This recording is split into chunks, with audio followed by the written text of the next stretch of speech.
Coronavirus? Is that what you're starting with? Welcome to the Hall of the Guildmasters.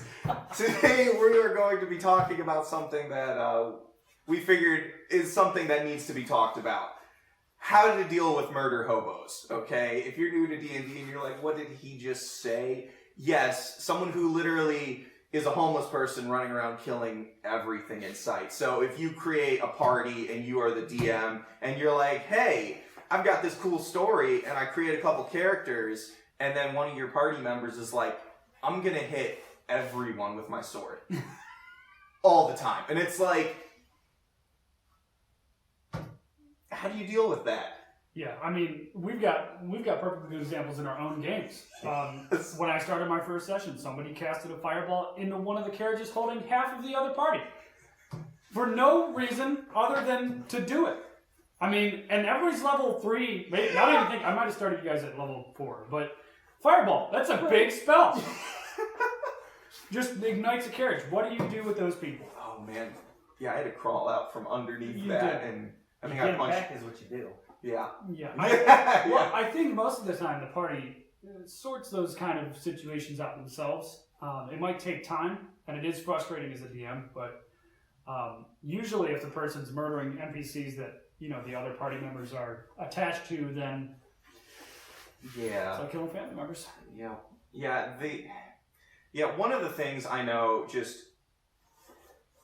and just kind of take this with a grain of salt, but honestly, half of the problem of murder hobos usually are the DMs, okay? Because the DMs are creating scenarios for this to strive in, okay? You are running the game, and when you have someone running around killing stuff and not doing stuff outside, you know, what you're planning, it's not like you're railroading them, they're just literally running around and making the game not fun for anybody else. Because if you start a game up, and you've got your story, and then everybody in the party's like, oh, let's run around killing people, and you're like, well, you know what? Everybody's having fun.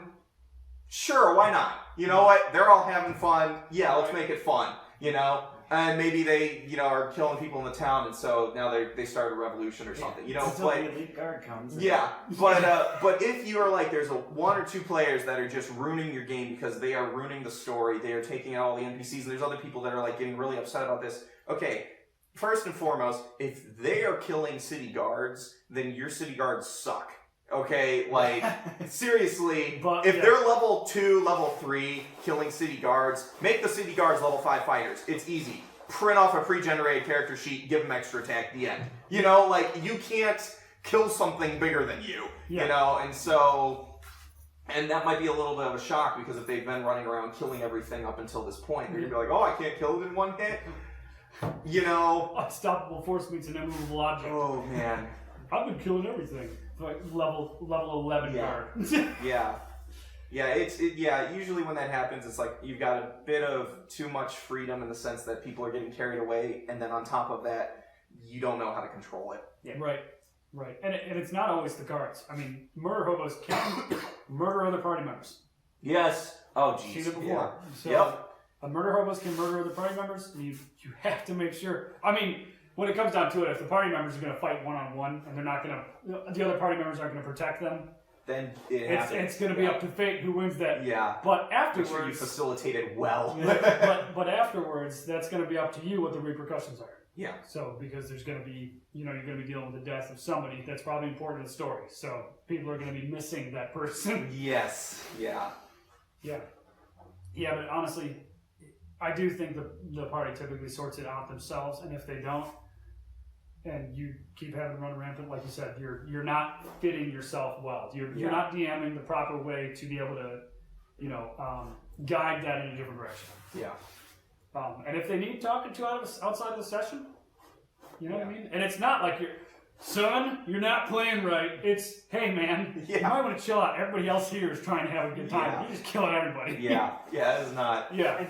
If they want to keep killing people, find somebody that they can go to for a contract to kill people. Right. Yeah. I mean, there's simple ways around it, or anti-magic wards everywhere. Yeah. You can't use magic here. So. Yeah, I had a session where it was your stepbrother who was like, he was new to the game, and he just wanted to kill people. It was like, cool. You know, everybody, there was like 10 other people at this table doing the story. Yeah. And while they're in the town, I just like went to him like, hey, there's a shady guy that's kind of signaling you in the alleyway, you know, being all, ooh, you know, and he's like, awesome. And then he got a contract to go kill another character I just made up that was delivering a shipment to the town. And then I got to, you know, and there was like, go back and then back, you know, back and forth between the other party members and him. He thought that was the coolest thing in the world, you know, and it was just like its own little, it didn't have to involve anybody important. Oh, because there was a time he almost killed a guard right in the middle of the town. And that's when we realized we had to figure out something. Because he was like, I want to fight someone. Well, okay, yeah, but I think that's because, like, wasn't he, like, gonna discover another party member doing something sneaky, and he was like, I need to save him! So it wasn't like, he was just like, I'm just gonna kill him. But. Yeah, the guard was gonna catch one of the other party members, and he was running through the middle of the street, sword drawn, ready to stab this guard, walking into the citadel of the city. Yeah, it was like... Yeah, worst case scenario event. Yeah, it was, but it ended up having a lot of fun working through that, but... Yeah. And somebody stopped it. Yeah. Somebody had been like, hey, you might not want to do that right now. Did I have an NPC stop him? I can't remember. It was either a party member or an NPC, but somebody actually... I think I was like, hey, so-and-so, you're like there and you see him running. What do you do? It was like, I should probably be like, stop right like, hold on there, son. I mean, he's an assassin, but he's Dragonborn, so he's not easy to stop. But it's possible. Yeah, that was good. Yeah, but I think rerouting, giving him different scenarios other than like a complete open format with very little guards. I mean, even if your guards are low level, but there's 16 of them. Yeah, and the other thing too that can kind of get upsetting is like when you have special NPCs you've set up. Yeah.